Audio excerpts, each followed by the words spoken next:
La ferme de la Paix est à la base une ferme, bien entendu. Un lieu où on cultive des légumes et des fruits bio et où l'on fait du pain au feu de bois. Donc c'est une entreprise où on vend nos produits à Paris, ici. Et c'est un lieu donc, où les personnes qui viennent peuvent vivre cette expérience d'effectuer des tâches proches de la nature et des tâches simples qui nous font du bien.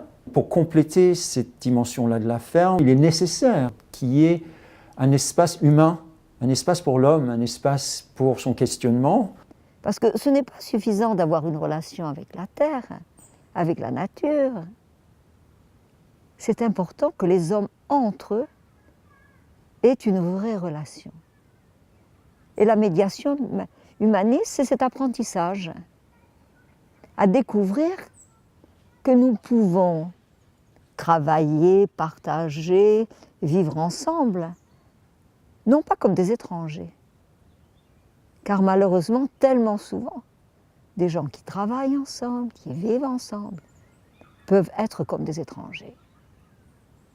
Donc il y a parallèlement à la ferme de la Paix, parallèlement aux tâches même en lien avec la terre, avec la nature, il y a des moments, des temps particuliers qui sont donnés à la relation entre les hommes. Et cette relation est toujours à peaufiner. Parce que cette relation, elle commence déjà d'abord en priorité avec soi-même. Il y a tout qui est prêt sauf les tomates. Donc je pensais proposer à tout le monde d'aller chercher quelques tomates.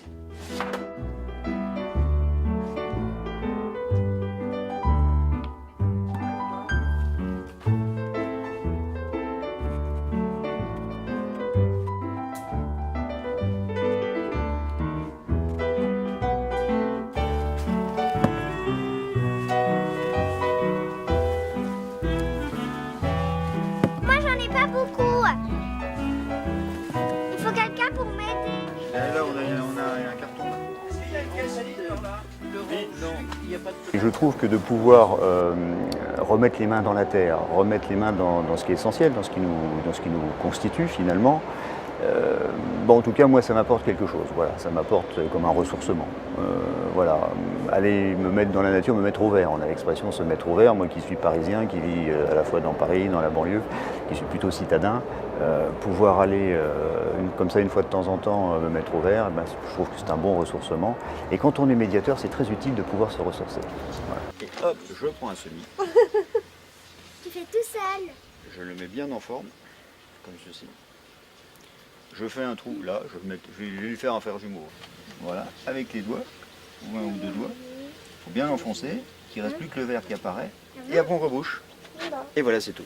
Il y a des gens qui viennent d'horizons extrêmement différents, des gens qui sont médiateurs, il y a des gens qui intervenaient à la ferme comme bénévoles, ou qui faisaient partie du voisinage de la ferme des amis de Nicolas en l'occurrence, qui viennent de temps en temps simplement comme clients ou qui viennent contribuer à l'activité de la ferme, d'après ce que j'ai compris, et des gens que je ne connaissais pas d'ailleurs, que je n'avais jamais rencontrés auparavant. Et ça, je trouve ça très intéressant aussi, de pouvoir mêler dans la pratique de la médiation et la pratique de la ferme des gens qui ne sont pas forcément, qui peut-être autrement se rencontreraient pas. Colette, t'as des poches, tu peux les mettre dedans, tu sais.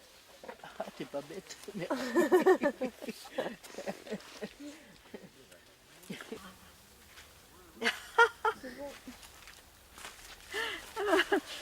Oh, c'est l'offrande. On avait déjà coupé partout, et puis il y avait moins de clôture.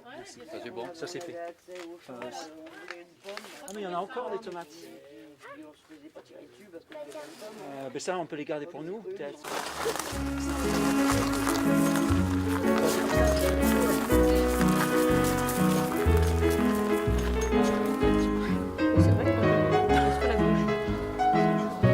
Moi j'utilise la droite. Parce que moi je suis droitier. Oui, mais tu utilises aussi ta main gauche. Je remarque moi aussi, je crois que celui à gauche est pas marqué. Donc je viens régulièrement à Binanville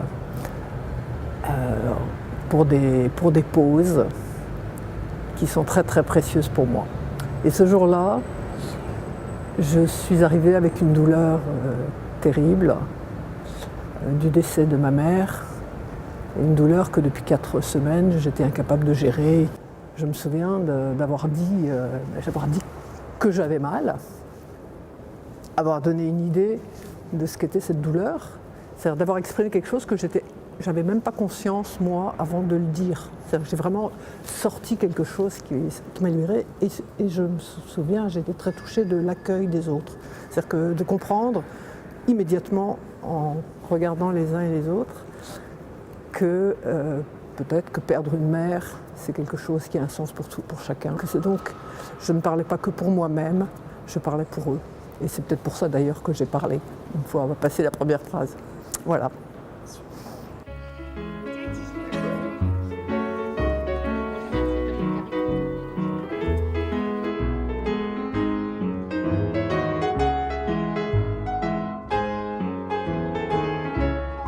Ce que j'ai envie de dire, c'est que tout le monde est beau dans son âme et dans son cœur.